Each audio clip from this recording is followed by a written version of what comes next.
जो जो आक्रमण प्रधानमंत्री जी अमित शाह जी कॉन्स्टिट्यूशन पर संविधान पे कर रहे हैं वो हमारे लिए एक्सेप्टेबल। যে আক্রমণ প্রধানমন্ত্রী ও স্বরাষ্ট্রমন্ত্রী সংবিধানের ওপর করেছেন তা আমাদের পক্ষে মেনে নেওয়া সম্ভব নয়, এটা আমরা হতে দেব না।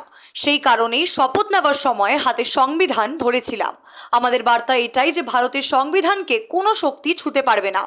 মোদীকে পাল্টা আক্রমণ রাহুল গান্ধীর। আর কি বললেন রাহুল, শোনাবো। जो जो आक्रमण प्रधानमंत्री जी अमित शाह जी कॉन्स्टिट्यूशन पर संविधान पे कर रहे हैं वो हमारे लिए एक्सेप्टेबल नहीं है, वो हम होने नहीं देंगे। इसीलिए हमने कॉन्स्टिट्यूशन ओथ लेते हुए हमारा संदेश जा रहा है, हिंदुस्तान के कॉन्स्टिट्यूशन को कोई शक्ति नहीं छू सकती है। আপনারা দেখছেন ইউএন লাইভ, বাংলা খবরের শেষ কথা।